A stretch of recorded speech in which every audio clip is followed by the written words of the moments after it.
So hey guys, কি অবস্থা সবার? আই হোপ তোমরা সবাই খুবই ভালো আছো। আল্লাহর মতে আমিও খুবই ভালো আছি। সো আজকের এই ভিডিওতে আমি মাই গার্লফ্রেন্ড ইজ অ্যান এলিয়েনের এপিসোড 14 এক্সপ্লেন করব। এর আগের এপিসোডগুলো তোমরা যদি না দেখে থাকো তবে ডিসক্রিপশন বক্সে আগের এপিসোডগুলোর প্লেলিস্টের লিংক দেওয়া রয়েছে, ওখান থেকে দেখে আসতে পারো। এপিসোডের শুরুতে আমরা দেখতে পাই জিয়ানের পাস্ট লাইফ সম্পর্কে। সেখানে আমরা দেখতে পাই জিয়ান একটি পরীক্ষায় ফেল করার কারণে মন খারাপ করে বসেছিল। তখন শাওচি তার কাছে আসে এবং তাকে একটি ক্যান্ডি দিয়ে বলে যে এটা পৃথিবী থেকে আনা হয়েছে, আর সে তাকে সারা জীবন স্মাইল করতে বলে। আর এজন্যই জিয়ান সবসময় হাসি খুশি থাকতে পছন্দ করে। প্রেজেন্ট টাইমে আমরা দেখতে পাই জিয়ানের কাছে ওই চকলেটের র্যাপিংটি এখনো রয়েছে, যেটা শাওচি তাকে ছোট সময় দিয়েছিল। এরপরের সিনে আমরা ফাংকে বক্সিং ক্লাবে দেখতে পাই। সে সেখানে তার ইগো স্যাটিসফাই করার জন্য তার ট্রেনারের ওপর অনেক জোরে জোরে অ্যাটাক করে, আর এক পর্যায়ে তার ট্রেনার কুপকাত হয়ে যায়। তখনই ওখানে জিয়ান চলে আসে আর ফাংকে তার সাথে ট্রেনিং করতে বলে। এরপরে আমরা দেখতে পাই তারা দুজন একে অপরের ওপর অনবরত অ্যাটাক করেই যাচ্ছিল। দুজনই একে অপরকে কাটার টক্কর দিচ্ছিল। ফাইটের এক পর্যায়ে আমরা দেখতে পাই তারা দুজনে একে অপরের পা মোচড়াচ্ছিল। তো জিয়ান তখন বলে যে শাওচি খুবই ভালো একটি মেয়ে, তো তুমি ওকে কেন বিরক্ত করো? তখন ফাং বলে যে এটা আমাদের দুজনের পার্সোনাল ম্যাটার, এর মাঝে তুমি কেন আসতে যাচ্ছ? এরপরে আমরা দেখতে পাই শাওচি তার ব্যাগ গুছিয়ে নিচ্ছিল। তখন হান তাকে থামানোর অনেক চেষ্টা করে, তবে এতে কোনো লাভ হয় না। আর এই জন্য হান নিজেই ফাংয়ের সাথে কথা বলতে চায়। হান ফাংকে বলে যে শাওচি রিজাইন দিয়ে দিচ্ছে, তবে এতে ফাং কোনো রিয়াক্টই করে না। এই জন্য হান ফাংকে বলে যে তুমি খুবই নিষ্ঠুর। এটা শুনে ফাং হানের দিকে যখন তাকায় তখন হান চুপ হয়ে যায়। তখনই ওখানে মেংফাই চলে আসে, আর মেংফাইকে দেখে হান বাইরে চলে যায়। বাইরে এসে সে শাওচিকে জিজ্ঞাসা করে যে সত্যি কি তোমার এতে কিছু যায় আসে না? তুমি সত্যি ফাং এর ওপর গিভ আপ করে দিচ্ছ? এর উত্তরে শাওচি বলে যে ফাং আর মেংফাইকে একসাথে খুব ভালো মানায়। এদিকে আমরা দেখতে পাই মেংফাই ফাংকে বলে যে তার কোম্পানির কমার্শিয়াল অ্যাডের জন্য তাকে কিছু ফটোশুট করতে হবে, আর সেখানে তারা কাপল ফটোশুট করবে। তবে ফাং তো ছিল অন্য ভাবনায়। সে শাওচির চেয়ারের দিকে তাকায় আর সে দেখতে পায় যে শাওচি ওখান থেকে অলরেডি চলে গিয়েছে। এ কারণে ফাং এর মন খারাপ হয়ে যায়। সে ফটোশুটের কথা তেমন ভালোভাবে শুনেনি এবং না শুনেই সে হ্যাঁ বলে দেয়, যেটা শুনে মেংফাই খুব খুশি হয়ে যায় এবং ওখান থেকে যেতে শুরু করে। তবে তখনই সে ওখানে থেমে যায় আর বলে যে কালকে পার্টিতে তুমি আমাকে একা রেখে চলে এসেছিলে, তো আজকে আমাকে নিচ পর্যন্ত একটু ছেড়ে দিয়ে আসতে যাবে না? এই জন্য ফাং তাকে নিচে ছেড়ে দিয়ে আসতে যায়। এদিকে আমরা দেখতে পাই শাওচিও লিফটের জন্য ওয়েট করছিল। তখন মেংফাই শাওচিকে দেখে বলে যে কালকে পর্যন্ত তো তুমি একদমই ঠিক ছিলে, তো আজকে এমন কি হয়ে গেল যে তুমি জব ছেড়ে দিচ্ছ? তো ফাং তখন বলে যে এটা শাওচি তার স্বইচ্ছায় করছে। তো তখন মেংফাই বলে যে কোনো ব্যাপার না, তুমি যেখানেই যাও না কেন তুমি খুব ভালোভাবে কাজ করতে পারবে। এটা শুনে শাওচি একটু স্মাইল করে। লিফট আসার পরে তারা দুজন লিফটের মধ্যে চলে যায়, আর ফাং বাইরে দাঁড়িয়ে খুবই আপসেট হচ্ছিল। আর তখনই মেংফাই তার আসল রং দেখায়। সে শাওচিকে বিভিন্ন উল্টোপাল্টা কথা শোনায় এবং তাকে থ্রেট করে যে সে যাতে তাকে আর ফাং এর আশেপাশেও না দেখে। তো শাওচি তখন বলে যে তুমি এত রুড কেন হচ্ছ? এটা শুনে মেংফাই বুঝতে পারে না যে সে কি উত্তর দিবে এবং এজন্য সে ওখান থেকে চলে যায়। এর পরের সিনে আমরা লিকে তার স্টুডিওতে দেখতে পাই। সে সেখানে খুবই খুশি ছিল, কারণ এতদিন পরে তার স্বপ্নটি পূরণ হয়েছে। তো সে সেখানে চিল করতে থাকে।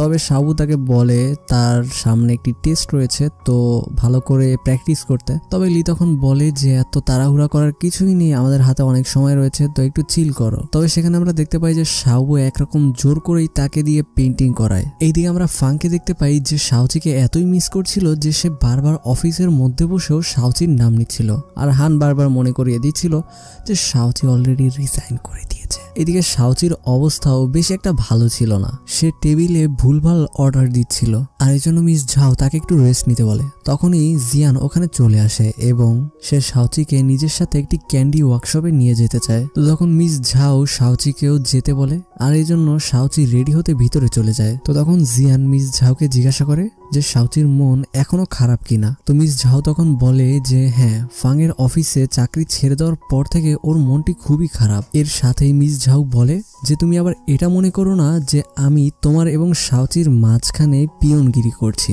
আসলে আমি শাওচিকে তোমার সাথে এই জন্যই যেতে দিচ্ছি যাতে ওর মনটা একটু ভালো হয়। এরপরে সিনে আমরা দেখতে পাই জিয়ান এবং শাওচি ওই ক্যান্ডি ওয়ার্কশপে যাওয়ার পরে শাওচি এতগুলো ক্যান্ডি দেখে খুব খুশি হয়ে যায় এবং তারা ফটো ক্লিক করতে থাকে। এইদিকে আমরা দেখতে পাই হান ফাংকে মনে করিয়ে দেয় যে তাকে একটি ফটোশুটে যেতে হবে, যেটার জন্য সে আজকে সকালেই মেংফাইকে প্রমিস করেছে। তো তখন ফাং এই ফটোশুটটি ক্যান্সেল করে দিতে বলে। তবে তখনই ডক্টর জ্যাং শাওচি এবং জিয়ানের ছবি পাঠায়, যেটা থেকে ফাং বলে যে ফটোশুট ক্যান্সেল করার দরকার নেই, শুধু ওটার প্লেসটা চেঞ্জ করে দাও। এইদিকে আমরা দেখতে পাই শাওচি যখন পরে যেতে নেয় তখন জিয়ান তাকে ধরে ফেলে, আর ঠিক ওই মুহূর্তে ফাং মেংফাই তার টিম নিয়ে ওখানে চলে আসে। ফাং তাদের দুজনকে এভাবে দেখে খুবই জেলাস ফিল করে, আর যেহেতু ফাং এর টিম ওই সম্পূর্ণ জায়গাটিকে ফাঁকা করছিল এজন্য শাওচি এবং জিয়ান ওখান থেকে বেরিয়ে যেতে শুরু করে। তবে তখনই ফটোগ্রাফার তাদের সামনে গিয়ে দাঁড়ায় আর বলে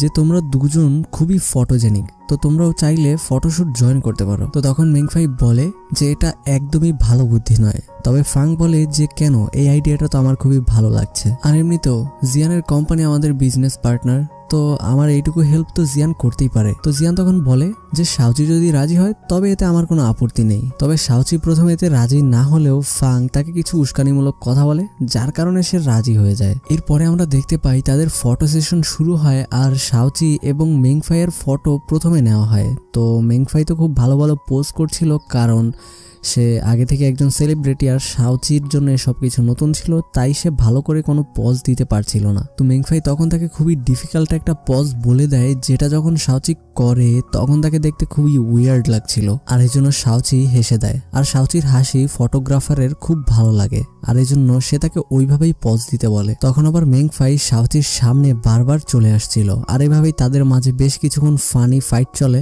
এরপরে ফাং আর জিয়ানের ফটোশুট শুরু হয়। তাদের দুজনের ফটোশুট লেভেল এত দূর পর্যন্ত যায় যে তারা শেষমেশ তাদের জামা কাপড় খুলে ফেলছিল। আই থিঙ্ক এরা রণবীর কাপুর থেকে ইন্সপায়ার হয়ে এই সিনটা নিয়েছে। তো যাই হোক, তখন ফটোগ্রাফার তাদেরকে থামিয়ে দেয়, আর এরপরে শুরু হয় কাপল ফটো সেশন। তো সেখানে শাওচি আর জিয়ান খুব ভালো ভালো পজ দিচ্ছিল, যেটা থেকে ফাং খুবই জেলাস ফিল করে। আর ফাংকে জেলাস হতে দেখে মেংফাই ফাং এর ক্লোজে আসে এবং ফটোশুট করতে থাকে। এটা দেখে শাওচি ও জিয়ানের ক্লোজ হয়ে ফটোশুট করতে শুরু করে। এরই মাঝে একটি পজ নেওয়ার সময় শাওচি পরে যেতে নিলে ফাং তাকে ধরে নেয়, আর ওই মুহূর্তে ফটোগ্রাফার তাদের দুজনের অনেকগুলো ছবি ক্লিক করে আর বলে যে এটাই খুব ভালো মানাচ্ছে। তো ফটোগ্রাফার তখন তাদের পার্টনার চেঞ্জ করার কথা বললে কেউ রাজি হয় না। তবে ফাং তখন শাওচিকে আবারও উস্কানিমূলক কথা বলতে শুরু করে, যার কারণে সে রাজি হয়ে যায়। এরপরে তারা দুজন যখন ফটোশুট করছিল তখন শাওচি ফাং এর থেকে একটু দূরে দূরে থাকছিল, এজন্য ফাং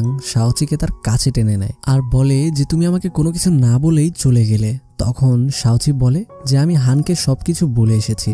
তো ফাং তখন বলে যে তবে আমার কি হবে। তো শাওচি তখন বলে যে তুমি তো এমনিতেও আমাকে ঘৃণা করো, তো আমি চলে যাওয়ায় তোমার তো আর খুশি হওয়ার কথা। তো তখন ফাং শাওচিকে কাছে টেনে নেয় আর বলে যে এরকম কিছুই না, আমি তখন রাগের মাথায় এগুলো বলে ফেলেছিলাম। আর এই মোমেন্টটাতে ফটোগ্রাফার তাদের বেশ কিছু ছবি তুলে নেয়, আর এরপরে তারা দুজনেও ফটোশুট এনজয় করতে শুরু করে। আর তাদের দুজনকে এভাবে ছবি তুলতে দেখে জিয়ান আর মেংফাই জেলাস ফিল করছিল। এইদিকে আমরা লিকে দেখতে পাই যে শাওবুর সাথে বসে পেন্টিং বানানোর ট্রাই করছিল, তবে লির কাছে তেমন কোনো ইন্সপিরেশন না থাকায় সে পেন্টিং করতে পারছিল না। তখন শাওবু তাকে বলে যে তুমি এমন কিছুর কথা চিন্তা করো যেটা তুমি খুব বেশি পছন্দ করো, আর ওটা দেখলে তোমার হার্টবিট বেড়ে যায় বা তোমার খুব ভালো লাগে। তো তখন শাওবুর দিকে লি বেশ কিছুক্ষণ তাকিয়ে থাকে আর বলে যে হ্যাঁ আমি খুঁজে পেয়েছি যেটা আমি খুব বেশি পছন্দ করি। তো শাওবু তখন খুবই এক্সাইটেড হয়ে যায়, যার কারণে তার বডি টেম্পারেচার বৃদ্ধি পেতে থাকে। তবে লি এমন একটা উত্তর দেয় যেটা শুনে তার বডি আবারও ঠান্ডা হয়ে যায়। তো যাই হোক, তখনই লির মা তার ফোনে কল করে, কারণ তার ক্লাসের টাইম অলরেডি শেষ হয়ে গিয়েছিল আর সে এখনো তার বাসায় ফিরেনি এজন্য। তো শাওবু তখন বলে যে তুমি চিন্তা করো না, আমি একটি শর্টকাট জানি যেখানে দিয়ে তুমি খুব তাড়াতাড়ি তোমার বাসায় পৌঁছে যেতে পারবে। তো এরপরে লি শাওবুর মাথায় হাত বুলাতে গেলে শাওবু তার হাতটি ধরে ফেলে আর বলে যে আমার মাথায় আর কখনো হাত দিবে না। আর এরপরে শাওবু লিকে তার বাসার দিকে নিয়ে যেতে শুরু করলে শাওবুর দিকে লি এক নজরে তাকিয়েই থাকে। তো যাই হোক, এইদিকে আমরা দেখতে পাই ফটো সেশন সম্পূর্ণ শেষ হয়। এরপরে শাওচি যখন চেঞ্জ করে বাইরে আসে তখন মেংফাই তাকে বলে যে তুমি যদি ফাংয়ের ওপর গিভ আপ করে দাও তবে আমি ফাংয়ের থেকেও বেশি রিচ পার্সনের সাথে তোমার পরিচয় করিয়ে দিব। সামান্য একটা ডেলিভারি গার্লের সাথে ফাংয়ের যায় না।